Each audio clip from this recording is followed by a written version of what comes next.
నమస్తే, welcome to Leo news.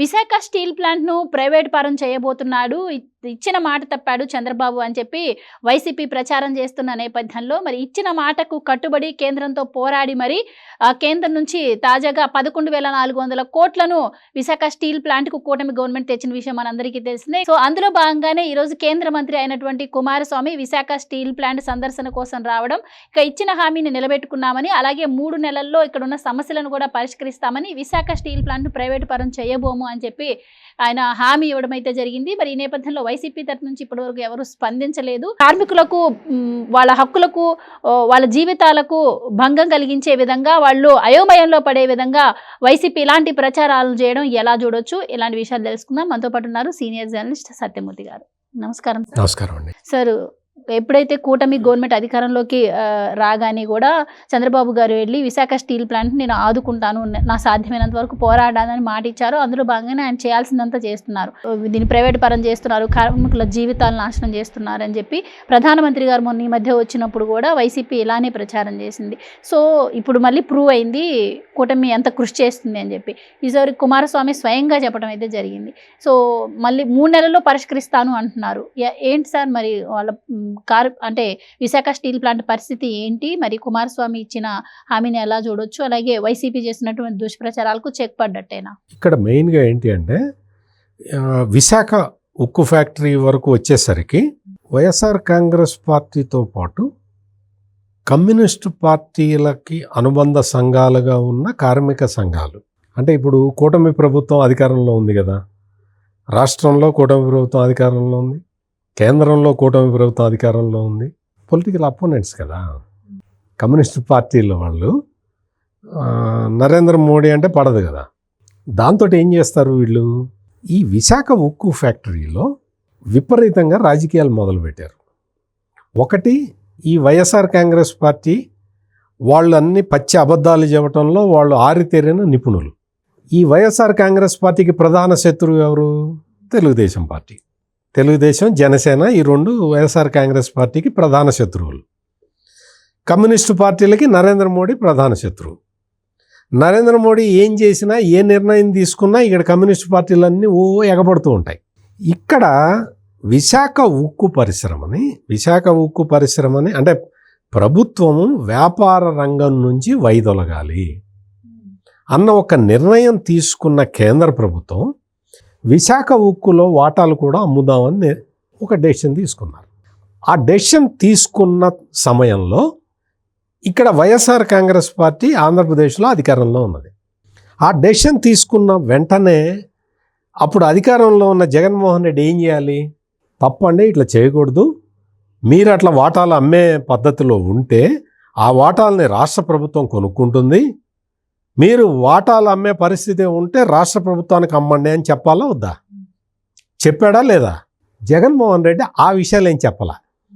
పైగా ఏం ఆలోచించాడు అంటే, ఇప్పుడు ప్రైవేటైజ్ చేస్తామన్నారు కదా, మనం పని చేద్దాం, మన కంపెనీలు చాలా ఉన్నాయి కదా, బినామీ కంపెనీలు, వాటితోటి కొనిపించి అక్కడ బాగా విస్తృతంగా ఉన్న ఖాళీ స్థలాలు మొత్తాన్ని కబ్జా పెడదామని ప్లాన్ చేశాడు. అంటే దుర్మార్గంగా ఆలోచించింది ఎవరు? జగన్మోహన్ రెడ్డి. ఆ రోజునే తెలుగుదేశం పార్టీ, అప్పటికి బీజేపీతో టైఅప్ లేదు కదా, కానీ తెలుగుదేశం పార్టీ ఏం చెప్పింది, విశాఖ ఉక్కు అనేది ఆంధ్రుల హక్కు అండి, మేము దీన్ని ఎట్లయినా సరే దీన్ని ఆపుతామండి, మేము ఆపటానికి ప్రయత్నం చేస్తాము, ఇప్పుడు మాకు బీజేపీ మిత్రపక్షం కాకపోయినా బీజేపీని మేము అడుగుతున్నాము, దయచేసి దీని మీద పునరాలోచన చెయ్యండి అని తెలుగుదేశం పార్టీ అడిగింది. అడిగితే అప్పుడు అక్కడ ఒక ఉద్యమం కూడా వచ్చింది. తెలుగుదేశం పార్టీ ప్రధాన దీని మీద ఉండి ఉద్యమం కూడా అక్కడ స్టార్ట్ అయింది. ఆ ఉద్యమాన్ని ఫిజిల్ అవుట్ చేయటానికి జగన్మోహన్ రెడ్డి, ఆ విజయసాయి రెడ్డి మొన్న రాజకీయాల నుంచి వెళ్ళిపోయి నేను వ్యవసాయం చేసుకుంటా అన్నాడే, ఆయన్ని పంపించాడు. ఆయన పంపిస్తే ఆయన వచ్చేసి అక్కడ కమ్యూనిస్టులకి తెలుగుదేశానికి తగాదా పెట్టి రకరకాల ప్రయత్నాలు చేసి ఆ ఉద్యమం ముందరికి వెళ్లకుండా చేద్దామని ఎన్ని కుట్రలు పన్నినా కానీ తెలుగుదేశం సక్సెస్ఫుల్గా ఆ ఉద్యమాన్ని సస్టైన్ చేసింది, కంటిన్యూ చేసింది. దాని పర్యవసానంగా ఏమైంది అంటే, ఆ తర్వాత ఎలక్షన్లు వచ్చినాయి, కూటమి ప్రభుత్వం వచ్చేసింది, వచ్చిన తర్వాత చంద్రబాబు నాయుడు డే 1 నుంచి ఎప్పుడైతే ముఖ్యమంత్రిగా ప్రమాణ స్వీకారం చేశాడో ఆ డే 1 నుంచి మేము దీనికి ఆల్టర్నేటివ్ ఇదండి, దీనికి ఆల్టర్నేటివ్ ఇట్లా చేద్దాము, దయచేసి విశాఖ ఉక్కును ప్రైవేటైజ్ చేయమాకండి, దీన్ని ఇట్లా చేద్దాం, దీన్ని ఇట్లా బతికిద్దాం, ఇది ప్రాఫిట్ మేకింగ్ కంపెనీగా నేను చేస్తాను, నా బాధ్యత అది అని చంద్రబాబు నాయుడు కాళ్ళకి బలపాలు కట్టుకొని తిరిగాడు ఢిల్లీ చుట్టూతా. అందరూ ఒప్పుకున్నారు. స్టీల్ ఉక్కు మంత్రి మీరు చెప్తున్న కుమారస్వామి దగ్గర నుంచి అందరూ ఒప్పుకున్నారు.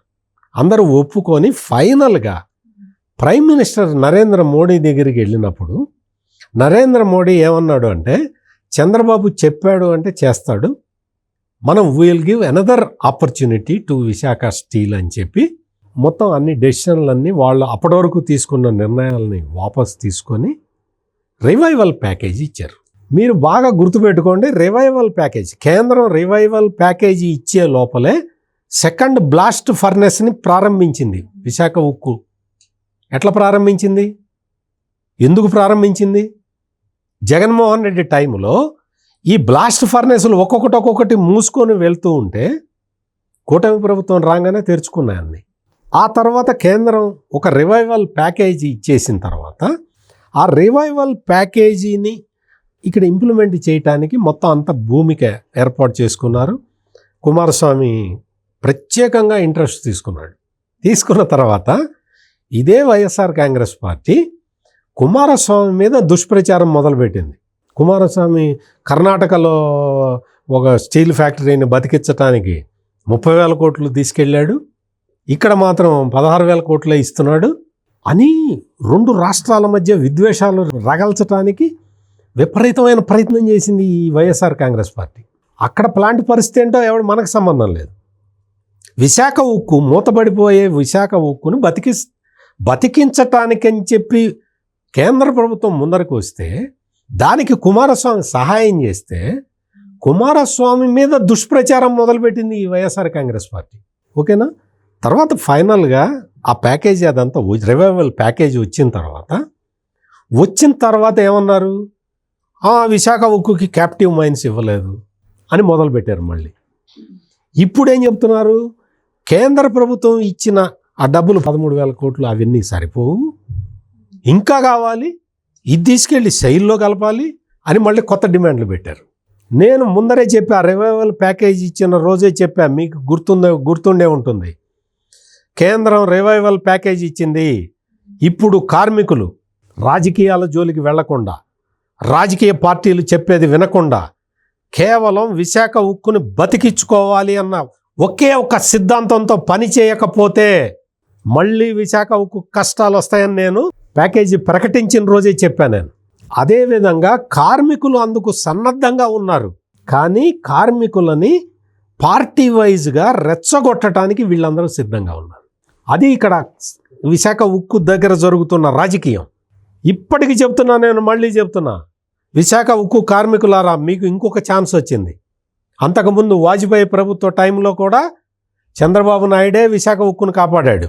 ఇప్పుడు మళ్ళీ చంద్రబాబు నాయుడే విశాఖ ఉక్కును కాపాడాడు. అప్పుడు మన్మోహన్ సింగ్ ప్రైమ్ మినిస్టర్గా ఉన్న టైంలో, ఈ జగన్మోహన్ రెడ్డి వాళ్ళ నాన్న రాజశేఖర రెడ్డి ముఖ్యమంత్రిగా ఉన్న టైంలో దీన్ని శైల్లో కలుపుతామని చెబితే రాజశేఖర రెడ్డి అడ్డుకున్నాడు, శైల్లో కలపడానికి వీలు లేదు అని. చిత్తశుద్ధి ఉంటే ఆ రోజున రాజశేఖర రెడ్డి అడ్డంగా లెటర్ రాయకపోయినట్టయితే శైల్లో కలిపి ఉండేవాళ్ళేమో మనకు తెలియదు. కానీ వద్దు, అవసరం లేదు, కలపటానికి వీలు లేదు అని చెప్పి విశాఖ ఉక్కుని డైవర్సిఫై చేద్దామని చెప్పి వేరే ప్లాంట్లు పెట్టించి అందులో మళ్ళీ నష్టాలు తెప్పించారు. కాంగ్రెస్ టైంలో జరిగింది అది. ఇన్ని రకాలుగా విశాఖ ఉక్కుని నష్టాల్లోకి ప్రతి వాడు నెడుతూ ఉంటే, దాన్ని బయటికి తీసుకురావడానికి ప్రయత్నాలు జరుగుతూ ఉంటే కార్మికులు ఎటువైపు ఉండాలి? ఈ జగన్మోహన్ రెడ్డి చెప్పే మాటలు విని మళ్ళీ కార్మికులు మళ్ళీ రోడ్డు మీదకి వస్తారా? రివైవల్ ప్యాకేజీని చక్కగా ఉపయోగించుకోండి. ఇప్పటికే ఫర్నెస్లు అన్నీ ఒక్కొక్కటి బ్లాస్ట్ ఫర్నెస్లు ఓపెన్ అవుతున్నాయి.